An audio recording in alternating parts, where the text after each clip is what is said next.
आप सभी को गुड आफ्टरनून। जहाँ तक हम लोगों ने बायोलॉजी में पढ़ लिया था उसके आगे अब हम लोग दोबारा से पढ़ने के लिए चल रहे हैं।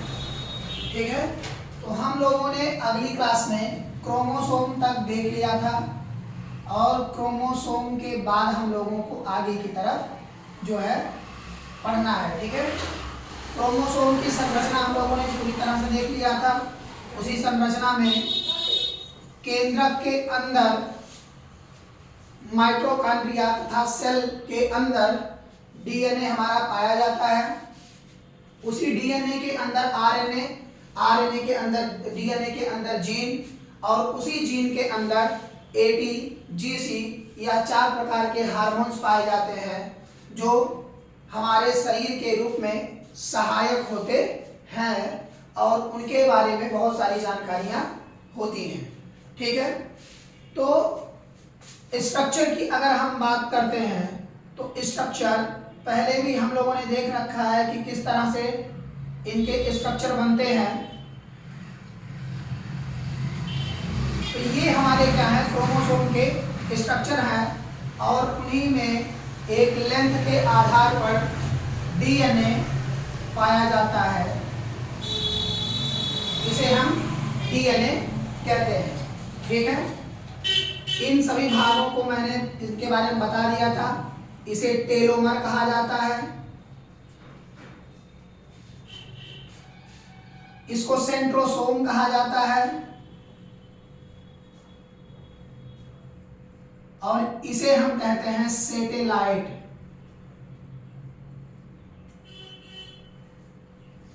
ठीक है, इसे हम कहते हैं सेटेलाइट।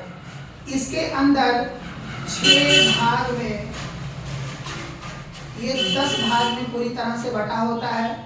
इसी में ए, टी, जी और सी 4 प्रकार के हार्मोन्स इसी में से निकलते हैं पूरी तरह से। ठीक है, इन्हीं के अंदर डीएनए, आरएनए और उसके बाद जीन, ठीक है, इतना पाया जाता है। ठीक है, तो अभी हम लोग अब जो पढ़ेंगे वो पढ़ेंगे DNA. DNA di ribose oxy nucleic acid. ठीक है, तो यह आपके डीएनए का फुल फॉर्म होता है। डीएनए का क्या होता है, फुल फॉर्म होता है। इन्हीं के बारे में हम लोगों को पढ़ना है। ठीक है, तो कार्ल्स वर्ग नामक वैज्ञानिक ने, अगर इनके हम खोज की बात करते हैं कि डीएनए का खोज किसने किया, तो कार्ल्स वर्ग नामक वैज्ञानिक ने इसकी खोज की और पता लगाया और इसे देखा, लेकिन इसका विस्तार नहीं कर पाए। इसका क्या किए, विस्तार नहीं कर पाए। तो वाटसन तथा क्रिक नामक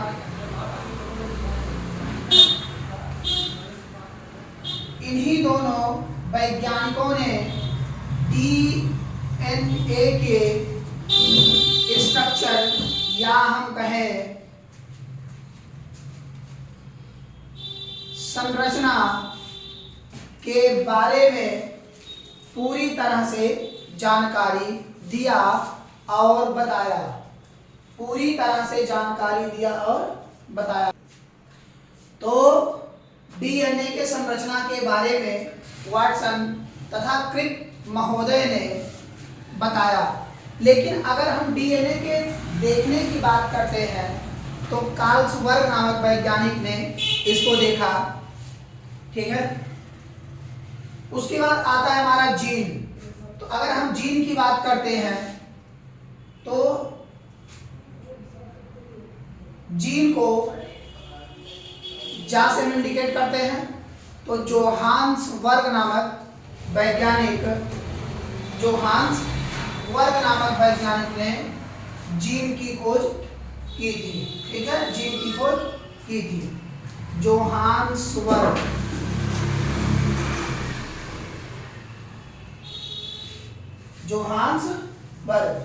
जोहान्सबर्ग नामक वैज्ञानिक ने इसकी खोज की थी। ठीक है, तो यहां तक आप सभी को क्लियर हुआ, कोई दिक्कत तो नहीं है। अब हम इसी में अगर देखते हैं पॉइंट ऑफ व्यू से, तो इनके अंदर जब 38 एटीपी का 38 एटीपी का एक ग्लूकोज को कन्वर्ट करने के बाद, ठीक है, यानी कि हम यहां कह सकते हैं कि जब ग्लाइकोजन ग्लूकोज में चेंज होता है, ग्लाइकोजन ग्लूकोज में चेंज होता है, ठीक है, तो हमें ऊर्जा पूरी तरीके से प्राप्त होती है, जो कि 38 एटीपी इसके मानक यानी कि एक लेयर की हम बात करते हैं। ठीक है, लेकिन इनके अगर हम अंतराल की बात करते हैं कि कितने अंतराल पर एक खंड होता है, यानी कि एक पाई लिखी जाती है, तो हम इनमें कह सकते हैं कि जैसे कि ये कितने हैं, 10 हैं, और कितने पे इनका एक एटीपी बन रहा है, 38 पे, तो 38 बाई 10 इक्वल टू 3.8, यानी कि इनके एक हेलिक्स संरचना यानी कि एक पॉइंट डॉटेड लाइन जो कि 10 होती है, इनके बीच के अंतराल 3.8 समथिंग होते हैं। इतना क्लियर हुआ, कोई दिक्कत तो नहीं है। डीएनए में ही हमारा स्ट्रक्चर पूरे तरीके से विद्यमान होता है, जैसे कि उसी के बारे में पता चलता है हमको कि पिताजी, माताजी, हमारे परिवार के बारे में, हमारे समाज के बारे में अगर हम कहें तो उसी से ही सारी जानकारी प्राप्त होती है। आप लोग देखते होंगे कि पुलिस वाले किस तरह चेक करते हैं, पता लगाते हैं, तो कहते हैं डीएनए चेक कर लेंगे। बाल का भी डीएनए होता है, हर किसी का डीएनए होता है, तो डीएनए से ही सभी स्ट्रक्चर क्या होते हैं, पता चल जाते हैं। तो यहां तक आप सभी को क्लियर हुआ, कोई दिक्कत तो नहीं है। तो डीएनए में जब देखा, उसके बाद हमारा आता है आरएनए। लेकिन अगर इसमें हम हेलिक्स की बात करते हैं तो ये डबल हेलिक्स होते हैं। डीएनए में जल्दी चेंजिंग करना असंभव है। क्यों? क्योंकि ये पूरे तरीके से बंद होते हैं। ठीक है, ये सिंगल हेलिक्स ना होकर के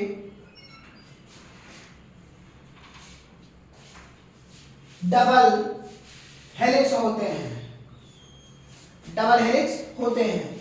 लेकिन यही हम अगर आरएनए की बात करते हैं, किसकी बात करते हैं, आरएनए की, तो आरएनए जो हमारा होता है वो होता है सिंगल हेलिक्स।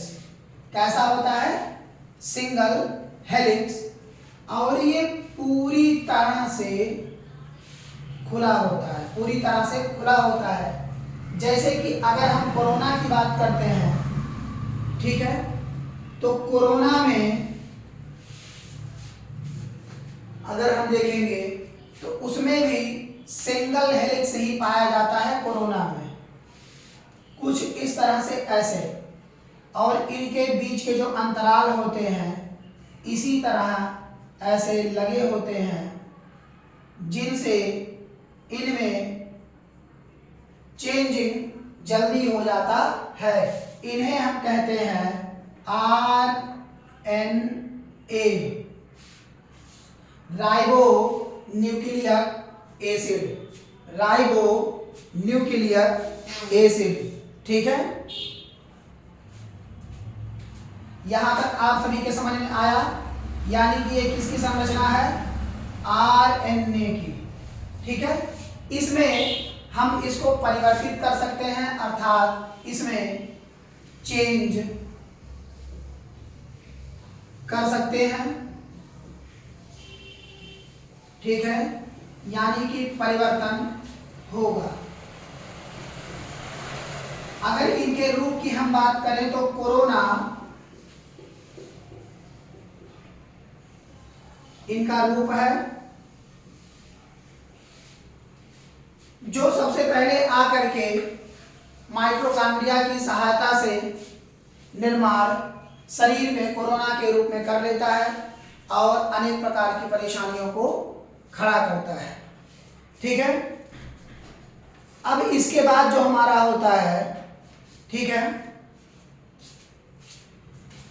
इसी में ही क्या होता है कि जैसे हम आगे बढ़ते रहते हैं धीरे धीरे करके, तो हम इनमें डीएनए में बहुत सारी परिवर्तनों को या बहुत सारे चेंजेस को हम देखते हैं। ठीक है, तो चेंजेस को इसमें हम क्या देखते हैं, जैसे अगर हम किसी डीएनए को मॉडिफाई करें या उसके बारे में हम बनाएं या जानकारी प्राप्त करें, तो कैसे किस तरह से कितने पार्ट में वो डिवाइड होते हैं, कहाँ कहाँ से बटे होते हैं, उनके बारे में स्ट्रक्चर प्रदान करना ज़्यादा जरूरी होता है। तो पहले हम डीएनए के स्ट्रक्चर को पूरी तरह से देख लेते हैं, उसके बाद आरएनए को देख लेंगे। ठीक है,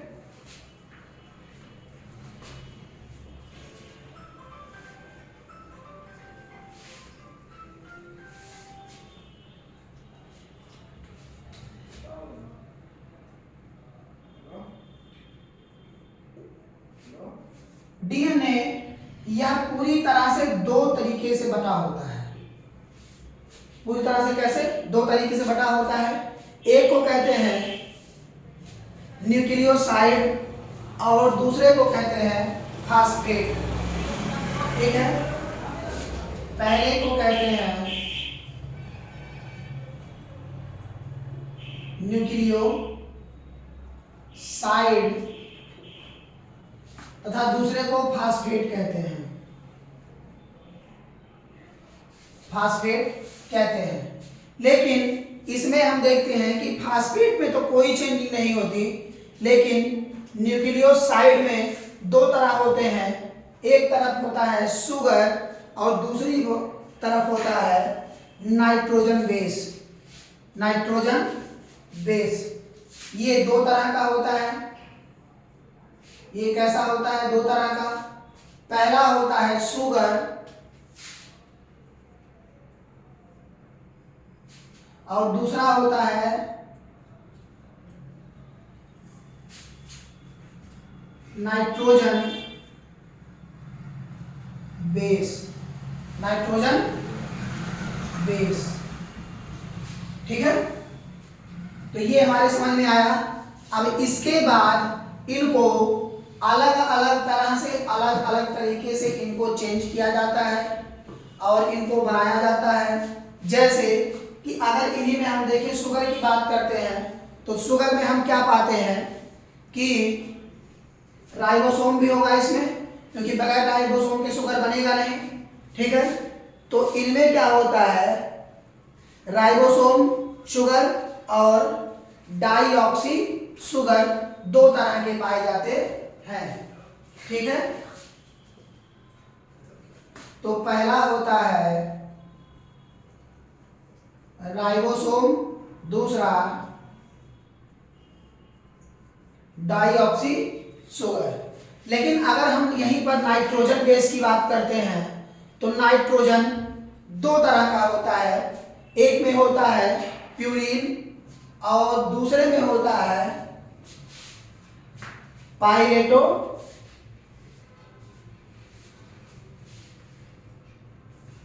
दूसरे में जो होता है वो होता है पाइरेडेमीन। पाइरेडेमीन। ठीक है, ये दो तरह के होते हैं पूरी तरह से। ठीक है, पहला प्यूरिन,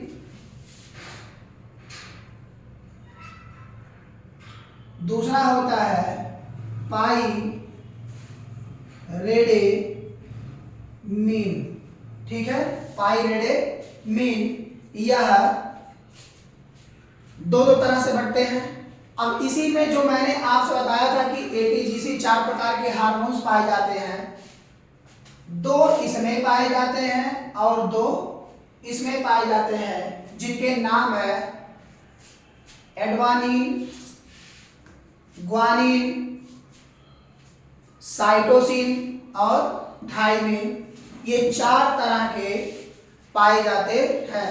इनमें हम देख लेते हैं, जैसे थायमिन और साइटोसिन इसमें पाए जाते हैं, साइटोसिन और थायमिन इसमें पाए जाते हैं। ग्वानिन